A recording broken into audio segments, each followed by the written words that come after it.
இரட்சகர் இயேசு கிறிஸ்துவின் நாமத்தில் வாழ்த்துக்கள். இந்த நாளிலிருந்து அப்போஸ்தல நடபடிகளை நாம் தியானிக்கலாம்.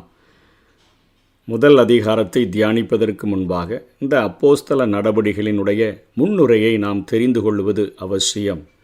இந்த அப்போஸ்தல நடபடிகளில் 28 அதிகாரங்கள் இருக்கின்றன. 1007 வசனங்கள் கொண்டதாக இவைகள் காணப்படுகின்றன. இதனுடைய ஆசிரியர் லூக்கா எழுதின சுவிசேஷத்தை எழுதிய அதே கிரேக்க மருத்துவரான லூக்கா தான். காலம் கிபி 60 64 என்று சொல்லி கணக்கிடப்பட்டுள்ளது. அப்போஸ்தலர் 1:1 பார்க்கும் பொழுது, தெயோப்பிலுவே, இயேசுவானவர் தாம் தெரிந்து கொண்ட அப்போஸ்தலருக்கு பரிசுத்த ஆவினாலே கட்டளையிட்ட பின்பு. தெயோப்பிலுவே என்று சொன்னால் தேவனை நேசிப்பவர். தேவனை நேசிப்பவர் என்கிற ஒருவரை பிரதிநிதியாக முன்பாக நிறுத்தி கொண்டு, அப்படி ஒரு ஆள் அல்ல, அப்படி ஒரு பிரதிநிதியை தனக்கு முன்பாக நிறுத்தி கொண்டு எழுதுவது போல உலகளத்தில் உள்ள அனைத்து தேவனை நேசிக்கிற பிள்ளைகளுக்கும் இவர் இந்த காரியங்களை எழுதுகிறார். லூக்கா 1 அதிகாரம் 1 வசனத்திலேயும் இதே வார்த்தையை அவர் பயன்படுத்துகிறதை பார்க்கிறோம். மகா கணம் பொருந்திய தெயோப்பிலுவே, நாங்கள் முழு நிச்சயமாய் நம்புகிற சங்கதிகளை. தெயோப்பிலுவே, தேவனை நேசிப்பவர் என்கிறவரை ஒரு மனதிலே பிரதிநிதியாக நிறுத்தி கொண்டு உலகத்தில் உள்ள அனைத்து ஆண்டவரை நேசிக்கிற பிள்ளைகளுக்கும் இவைகள் வடிவமைக்கப்படுகின்றன. தேவனுடைய அமிர்தமாகிய சுவிசேஷத்தை தாங்கி சுவிசேஷ படை பாய்கிறது என்பதை நாம் இந்த நடபடிகளிலே கற்றுக்கொள்ள முடியும். அப்போஸ்தல நடபடிகளில் 1 அதிகாரத்திலிருந்து 7 அதிகாரம் வரையிலும் அவர்கள் எருசலேமிலே செய்த ஊழியத்தையும், 8 அதிகாரத்திலிருந்து 12 அதிகாரம் வரையிலும் யூதேயாவிலும் சமாரியாவிலும் செய்த ஊழியத்தையும், 13 அதிகாரத்திலிருந்து 28 அதிகாரம் வரையிலும் அவர்கள் உலகத்தினுடைய பல பகுதிகளில் செய்த ஊழியங்களையும் இங்கே லூக்கா நமக்கு அருமையாக வடிவமைத்து தந்திருக்கிறார், அருமையாக விளக்கியிருக்கிறார். அமர்ந்த குளத்தினுடைய நடுவில் வீழ்ந்த கல்லானது அதன் மேனியை சிலிர்க்க வைத்து அலைகளை விரிவடையச் செய்து கரைகளை முத்தமிட வைக்கும். அது ஏற்படுத்திய அந்த மெல்லிய சலனங்கள் கரைகளை அடைந்து அடங்குகிறதை நாம் பார்த்துருக்கிறோம். எங்கெங்கெல்லாம் தண்ணி கெட்டி கிடக்குதோ, இல்லைன்னா அமர்ந்த ஒரு குளத்தின் நடுவில் ஒரு பெரிய கல்லை தூக்கி போட்டால் அதனுடைய மேனிகள் சிலிர்க்கப்பட்டு அலைகள் அப்படியே விரிவடைந்து கரைகளை முத்தமிடுகிறதே, அதே போலத்தான் எருசலேமின் வீதிகளிலே விழுந்த அந்த சொற்கள் உலகத்தினுடைய திசைகளையெல்லாம் சலனமடைய செய்து உயிரூட்டி கரைகளை எட்டி கொண்டிருக்கிறதை நாம் இந்த நாட்களிலே பார்க்க முடியும். எந்த சொற்கள் என்று சொல்லி கேட்டோம் என்று சொன்னால் அதுதான் தேவ அமிர்தமாகிய சுவிசேஷம் என்றும் என்கிற சொல்லானது. அந்த சொல்லாக வார்த்தையாக இருப்பவரை பற்றிய இந்த சுவிசேஷத்தை குறித்துத்தான் இங்கே அவைகள் பரம்பினதை லூக்கா எழுதியிருக்கிறதை நாம் பார்க்க முடியும். மரித்த ஆத்துமாக்களை உயிரூட்டுகின்ற சொல்லாக, தேவ அமிர்தமாக, பாவ பிணிக்கும் மரண நோய்க்கும் முற்றுப்புள்ளி வைக்கும் மருந்தாக அது செயல்படுகிறது. அது நமது தமிழக கரைகளையும் அது முத்தமிட்டபடியினாலே நமது ஆவிகளிலும் நாம் உயிர் பெற்று நாம் உருவாக்கப்பட்டிருக்கிறோம் என்று நாம் சொல்ல முடியும். பாதாளத்தின் வாசல்கள் மேற்கொள்வதில்லை என்று மத்தேயு 16:18 இயேசு கிறிஸ்து சொன்னாரே, அந்த வாக்கை நிரூபிக்கும் வகையில் லூக்காவின் இந்த படைப்பு அமைந்திருக்கிறதை நாம் பார்க்க முடியும். இயேசுவினுடைய கடைசி கட்டளையாக நாம் மத்தேயு எழுதின சுவிசேஷத்தில் கடைசி அதிகாரம் 28 அதிகாரத்தில் 19-20 பார்க்கிறோம். ஆகையால் நீங்கள் புறப்பட்டு போய் சகல ஜாதிகளையும் சீஷராக்கி பிதா குமாரன் பரிசுத்த ஆவியின் நாமத்தினாலே அவர்களுக்கு ஞானஸ்நானம் கொடுத்து நான் உங்களுக்கு கட்டளையிட்ட யாவையும் அவர்கள் கை கொள்ளும்படி அவர்களுக்கு உபதேசம் பண்ணுங்கள். இதோ உலகத்தின் முடிவு பரியந்தம் சகல நாட்களிலும் நான் உங்களுடனே கூட இருக்கிறேன் என்றார். ஆமேன் என்று மத்தேயு எழுதியிருக்கிற அந்த ஆண்டவருடைய கட்டளையை தலையாக கொண்டு இவர்கள் பாய்ந்து சென்று ஊழியம் செய்கிறதை, தேவனுடைய அந்த சுவிசேஷமாகிய அமிர்தத்தை தாங்கி சுவிசேஷ படை பாய்ந்து செல்லுகிறதைத்தான் நாம் இந்த அப்போஸ்தல நடபடிகளிலே பார்க்க முடியும். இந்த நூலினுடைய வடிவமைப்பானது அப்போஸ்தலர் 1:8 அடிப்படையில் நாம் அமைந்திருக்கிறதை பார்க்க முடியும். இயேசு கிறிஸ்துவினுடைய கட்டளையாகிய அந்த கட்டளை என்ன சொல்லுகிறது? பரிசுத்த ஆவி உங்களிடத்தில் வரும்பொழுது நீங்கள் பலனடைந்து எருசலேமிலும் யூதேயா முழுவதிலும் சமாரியாவிலும் பூமியின் கடைசி பரியந்தமும் எனக்கு சாட்சிகளாய் இருப்பீர்கள் என்றார். இதுதான் இந்த அப்போஸ்தல நடபடிகளினுடைய திறவுகோல் வசனமாக காணப்படுகிறது. பேதுரு அப்போஸ்தலன் தன் முதல் பிரசங்கத்தை எருசலேமில் தொடங்கிய போது யூத மதத்தினுடைய தூண்கள் எல்லாம் ஆட்டம் காண ஆரம்பித்தன.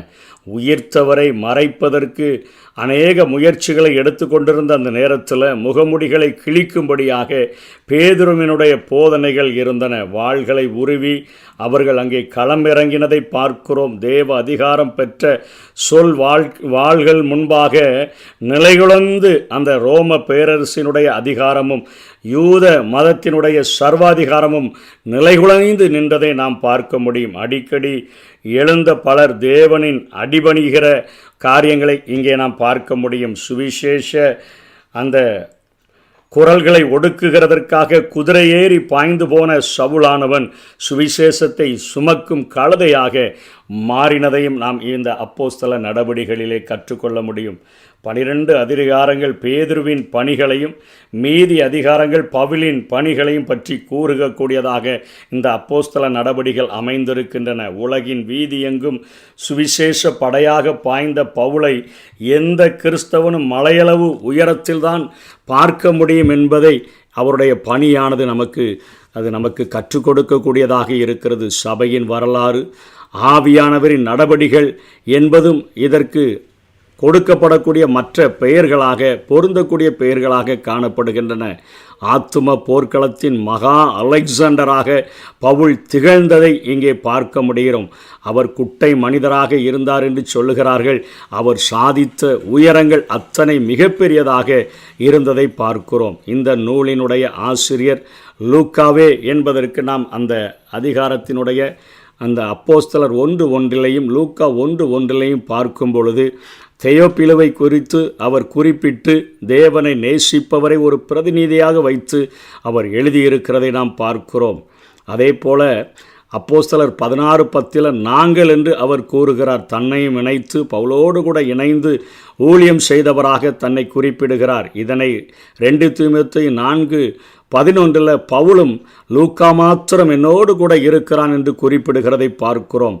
நீரோ மன்னனின் பற்றிய குறிப்புகள் இவைகளில் இல்லை. பவுலினுடைய இறுதி ஊழியத்திற்கு முன்பே இந்த நூல் முற்று பெற்று விட்டதை நாம் பார்க்க முடியும். அப்போஸ்தலர் 28:31 பார்க்கும் பொழுது பவுலுடைய ஊழியங்கள் நிறைவேற பெறவில்லை என்பதை நாம் கற்றுக்கொள்ள முடியும். தற்கால அகழ்வாராய்ச்சி முடிவுகள் பலவும் லூக்கா கூறும் வரலாற்று செய்திகள் உண்மை என்று சொல்லி அவைகள் நிரூபித்த வண்ணமாக உள்ளன. இந்நூல் புதிய ஏற்பாட்டில் சுவிசேஷ நூல்களுக்கும் நிருபங்களுக்கும் அது பாலமாக இடையிலே அமைந்திருக்கிறதை நாம் பார்க்கிறோம். பல மாற்றங்கள் பற்றி விவரிக்கக்கூடியதாக இருக்கிறது. தேவாலயத்தில் இருந்த ஆராதனை, அதாவது மகா பரிசுத்த ஸ்தலத்தில் இருந்த தேவ பிரசன்னமானது எவ்வாறு தெருக்களுக்கு இறங்கி வந்ததில் யோவான் 4வது அதிகாரத்தில் சமாரியா பெண்ணிடம் சொன்னாரே, பிதாவை எங்கும் தொழுது கொள்ளுகிற காலம் வந்திருக்கிறது என்று இயேசு சொன்னாரே, அந்த காரியத்தை நிரூபிக்கும் வண்ணமாக படமாக்கி காட்டும் வண்ணமாக தேவனுடைய பிரசன்னம் தெருக்களுக்கே இறங்கி வந்ததைத்தான் இந்த அப்போஸ்தல நடபடிகளிலே நாம் கற்றுக்கொள்ள முடியும். தேவாலயத்தின் மகா பரிசுத்த ஸ்தலத்தில் இருந்த தேவ பிரசன்னம் கப்பல்களிலும் சந்தை வெளிகளிலும் வீடுகளிலும் புறப்பட்டு வந்த அதிசயத்தை பற்றித்தான் இந்த லூக்கா இங்கே அப்போஸ்தல நடபடிகளிலே குறித்து வைத்திருக்கிறார். அதனைத் தொடர்ந்து திருச்சபையானது உருவாக்கமத்தை இங்கே நாம் பார்க்கிறோம். திருச்சபை ஒரு சங்கமல்ல, அது ஒரு சரீரம். அதன் அங்கத்தின் உறுப்பினர்கள் அல்ல, நாம் அவர்களினுடைய உறுப்புகளாக இருக்கிறோம். அந்த திருச்சபைக்கு தலையாக கிறிஸ்து காணப்படுகிறார். திருச்சபை உயிரில்லாத ஒரு சடலம் அல்ல, உயிருள்ள ஒரு சங்கீதம். சமூகத்தின் வீதிகளில் கிறிஸ்துவினுடைய புகழ்பாடி மனிதர்களை அது மறுரூபமாக்கக்கூடியதாக இருக்கிறது. ஆச்சார பிரமாணங்களின் துருத்திகளை கிழித்து புதிய திராட்சரசமாக உலகில் பாய்ந்த கிருபையின் பிரமாணமாகிய அந்த சுவிசேஷத்தை திருச்சபைகள் அவைகள் தாங்கி நின்று பிரசங்கிக்கிறதை பார்க்கிறோம். யூதர் என்ற மேன்மைக்கு முடிவு வைத்துவிட்டு உலகின் அனைத்து மக்களுக்கும் கிறிஸ்துவுக்குள் ஒன்றாகும் அந்த புதிராம் கிறிஸ்துவின் சரீரமாகிய சபை பற்றியே இவைகள் பேசப்படுகிறதை பார்க்கிறோம். இதற்குள் பரிசுத்த ஜாதி மட்டுமே சபைகளுக்குள்ளாக காணப்படுகிறது, பிற ஜாதிகள் இல்லை. தெளிவான வரலாற்று அடிப்படையிலான தொடக்க கால சபையின் 30 ஆண்டு வரலாற்றை இந்த அப்போஸ்தல நடவடிக்கைகளிலே நாம் பார்க்க முடியும். தெளிவான வரலாற்று அடிப்படையிலான அந்த 30 ஆண்டு ஊழியங்களை, சபைகள் ஸ்தாபிக்கப்பட்டதை, அவைகளின் வரலாறை, தொடக்க வரலாறை இந்த பகுதிகளிலே நாம் கற்றுக்கொள்ள முடிகிறது. இந்த நூலிலிருந்து சபை, ஆவியானவர், தொடக்க கால பிரசங்கங்களினுடைய சாராம்சம், ஜெபம், உபத்திரவத்தை அணுகுகிற முறை, யூத புறஜாதி போன்ற போராட்டத்தை அணுகுகிற முறை, பெண்கள் ஆற்ற வேண்டிய சுவிசேஷ பணி, சுவிசேஷத்தின் தடுக்க முடியாத பாய்ச்சல் ஆகியவற்றை பற்றி இந்த நூலிலே நாம் அறிந்து கொள்ள முடிகிறது. ஆகவே நாளைய தினத்திலிருந்து தொடர்ந்து அதிகாரம் 1 நாம் தியானிக்க போகிறோம். இந்த அதிகாரத்தை எழுதின லூக்கா 30 ஆண்டு காலமாக அப்போஸ்தலர்கள் செய்த பணிகளை சொல்லி சபையின் உருவாக்கம் அப்பொழுதுதான் உண்டானது. சபை ஒரு சரீரம், சபையினுடைய தலைவர் இயேசு கிறிஸ்து, சபையினுடைய உறுப்புகள் நாமாக இருந்து ஒரு அருமையான மணவாட்டியாக நாம் உருவாக்கப்பட்டு மணவாளனாகிய இயேசு இந்த மத்திய ஆகாயத்தில் வெளிப்படும் பொழுது அவரை சந்திக்கிற மணவாட்டியாக நாம் மாற்றப்பட்டு கொண்டிருக்கிறோம், மறுரூபப்படுத்தப்பட்டு கொண்டிருக்கிறோம். அதற்கு நம்மை முழுமையாய் அர்ப்பணிப்போம். கர்த்தர் தாமே நம்மை ஆசீர்வதிப்பாராக. ஆமென்.